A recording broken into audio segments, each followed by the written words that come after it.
just to introduce myself, I'm a pediatrician here in Duluth and Atlanta area, and I practice pediatrics. I see kids all the time. And so I see kids of all age range, I guess you can say. We're all children, right, in God's eyes. And this is David. Why don't you introduce yourself? My name is David Koliadko, and I've been working with Dr. Song for, 5 years now? I think that long? Time flies.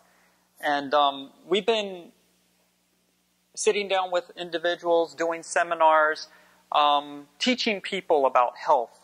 And we'll get into more of that, what we're doing later. But health has always been something that I've been interested in. And after extensive training in what we would call the natural lifestyle that would bring healing to both body, mind, and soul. After I met up with Dr. Song, it was a great benefit for collaboration because he has all the background, the medical, and so together it was a good time to have a ministry to do this. So, why Green Zone Atlanta? Well, there is a thing called Blue Zone. Has anybody heard of Blue Zone? The Blue Zone really represents people who live beyond 100 years of age. And I believe there's 3 zones in the world that we normally think of. One is in Japan, Okinawa. One's in Italy. And actually, there's one in the United States of America. Yeah, and that is located on the West Coast by Loma Linda, California. And so we were... Isn't that where you went to school? That's where I went to school, yes. And so Blue Zone is famous for people who live healthy for more than 100 years of age. And we thought Green Zone, since Green Zone represents kind of like a restoration in our physical as well as our mental and our spiritual restoration, right? And I think that's why we wanted to call it a Green Zone. Green Zone Atlanta. Yes, bringing health and healing and restoration to Atlanta. Wanted to go over a couple statistics of some of the trends here in America. This is taken from the CDC. You can go to the CDC's website. But the obesity trends among U.S. adults between 1985 and 2010. Of course, Doc, what is obesity? Well, when we have too much body excess fat, where compared to your height and your weight, when you compare the weight to your height, we can get a certain ratio. And when you exceed that ratio of more than 30, we would call that obesity. And in reality, it's just a number, but using that number, we can kind of give a good estimate of how healthy that individual is. And so when we look at the BMI, particularly if they're above 30, there are certain risk factors that comes from that kind of obesity. So what we're going to do is, this is taken from the CDC, we're going to show you what the data between 1985 and 2010. We're not even going to go closer to now. If you notice this, there's a lot of states with no data, which is the white. But then the light blue is less than 10% of the population has a BMI above 30. And so there's not too many light states and there's not too many dark states. But as we go through this, you'll notice things changing very quickly. 1985, 86, 87, 88, 89, 90. Oh, they had to add another percent. So 15 to 19% has joined us. And you notice there's a few states there. And we keep coming, 92, 93, 94. The white is gone. In fact, the light blue is gone. 95, 96, 97, they had to add another color. In 97, we had 20% above 30 BMI in 3 states. 2000. Another color. Above 25% of the population. That is very close to us. Another color. Above 30%.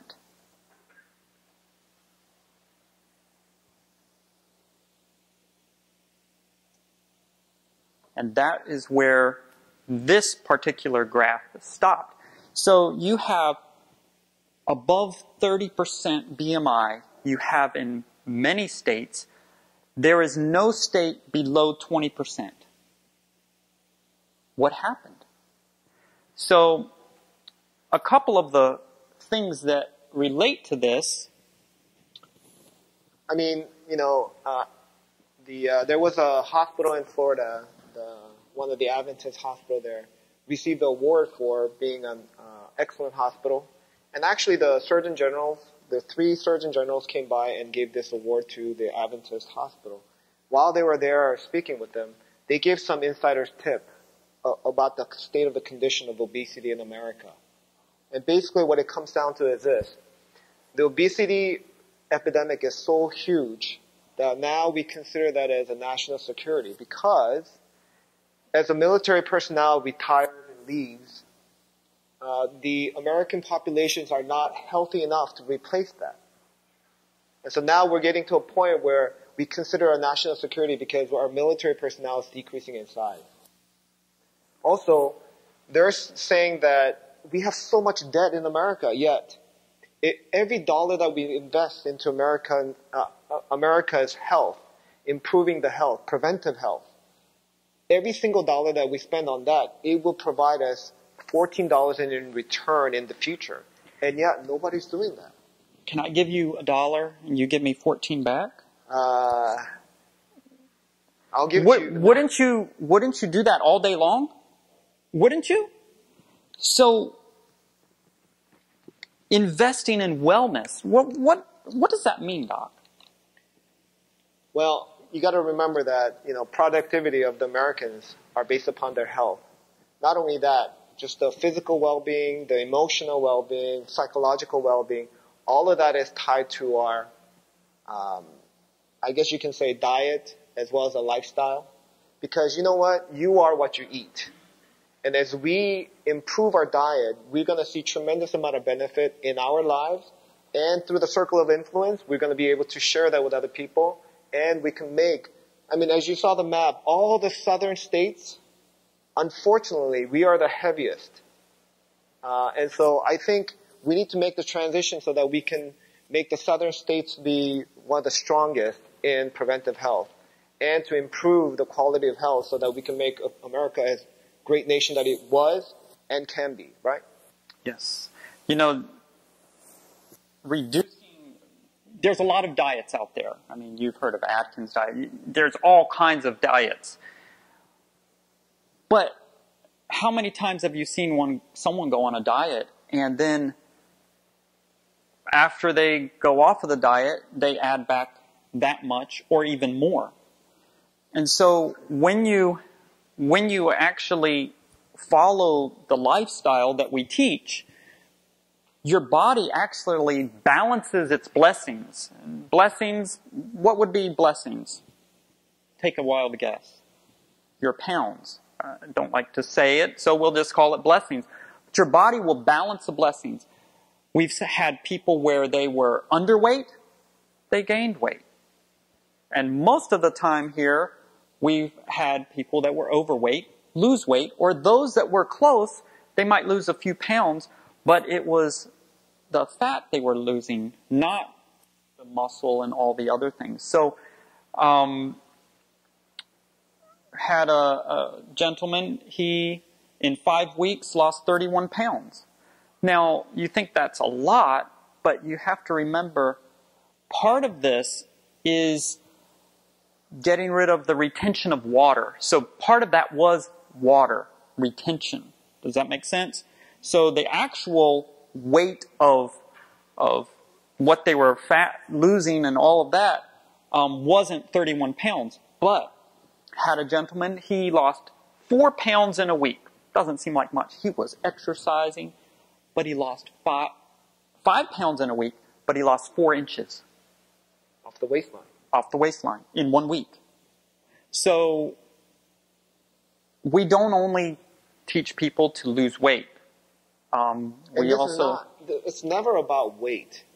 It's always about health. And I always stress to my patients as well that this is not about weight loss. It's not about ideal BMI numbers. These are just numbers. But in reality, we want to feel good in our healthy state, right? So it doesn't matter if your BMI is 21, but if you feel crummy. I mean, I had one mother who was very, very overweight. She had, surgeries to kind of correct her obesity, and she lost tremendous amount of weight. But when she came in, she was in the worst condition because now she was going into malnutrition. She could not absorb the nutrition that she was eating, and so it was even a bigger problem. And so I had to kind of not help the child, but help the mom also about some of the diet tips to kind of improve her health. So it's not about just obesity, just the BMI, but it's about our health. And I think God gave us incredible body that can heal. Only if we get out of the way and just let the body heal, then the body can manifest itself in a tremendous way. For example, the computer age testing, the computer age test that you went through, it is based off of the Almeda, am I pronouncing that right? The Almeda study, which came out of the study of the longest living people on the earth. It is coming out of that study, and these are the habits of them. And they could quantify that from the study, from all of the subjects. And it's amazing to see how people 100 years old skiing, slaloming, I mean, they have the quality of life. It's one thing to just live to be 100 or 105, but to have the quality to be acting like they're 60, 40 even. So that's what we want to give to you. We want to give you the optimal health so that if you have disease, you're either going off of medication or reducing it or saying bye-bye to it, all the different things. I mean, we can look at the statistics and say the top 3 killers are related to our diet. Number 6 is also related to our diet. I mean, the top 3 or 4, all of that equates to about 3 million Americans dying every year from just a preventable disease. So heart disease, cancer, strokes, diabetes, all of that is related to obesity and the way that we live our lives. So, I think some of these things we can address. But here's something interesting that I came across recently, and it really shook me as a physician to the core, and which was this. How many of you are on any kind of medication for chronic conditions? Okay, a few hands. How many of you would actually take a medication if that medication could reverse a disease 100% of the time? How many of you take it? I would take it, right? Yeah. What about 80%? Yeah, I would take it as well. How about 60? Any takers on 40?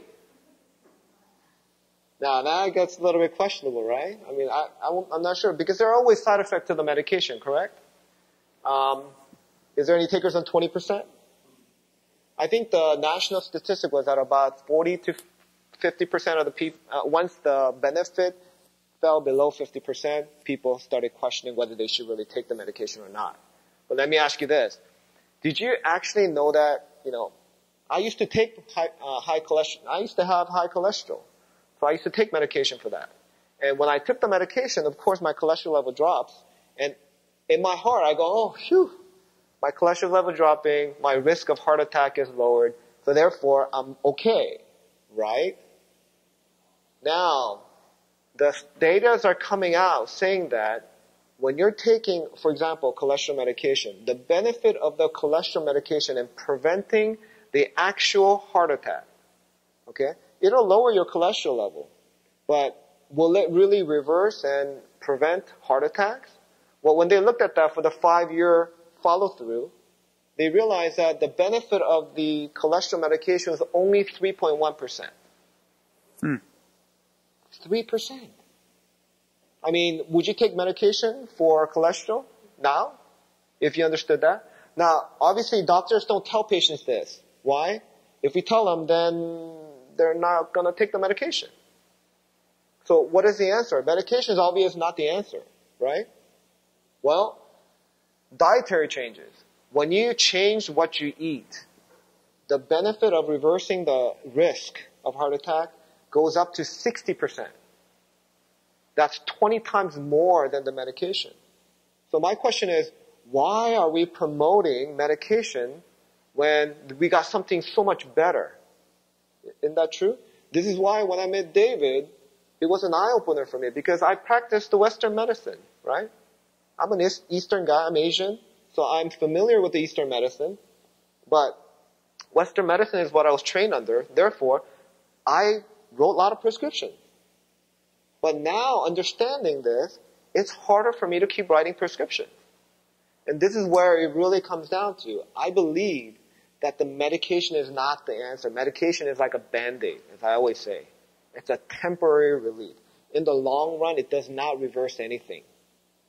Only true diet changes and lifestyle change, the only way that if we follow God's principle, in other words, then you can see remarkable changes.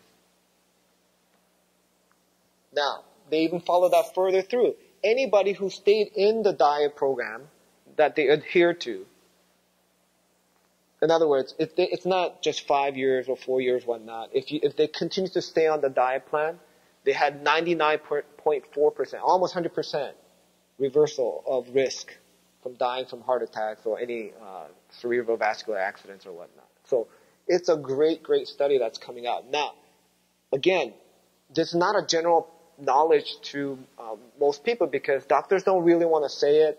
Obviously, pharmaceutical companies don't want to advertise this. Yay, we can eat broccolis and carrots and then we can reverse, high cholesterol, right? Nobody's going to advertise that. So therefore, it's a great hidden secret, but we want to really blow this open and say, listen, we need to change the way we eat. We need to change the way that we live our lives, particularly with exercises. So we have many things planned for all of this. We have many things planned for the rest of the week. I hope many of us can join us here, as well as through the media of the Miracle of Internet, as well as through the television that it will be broadcasting starting on Tuesday. So hopefully a lot of us can come and join us here. We will be covering cholesterol, hypertension, diabetes, allergies, asthma, and maybe we can touch also a little bit about cancer as well, if we could. So we're not just talking about what is it, but we're talking about how to reverse and restore our health.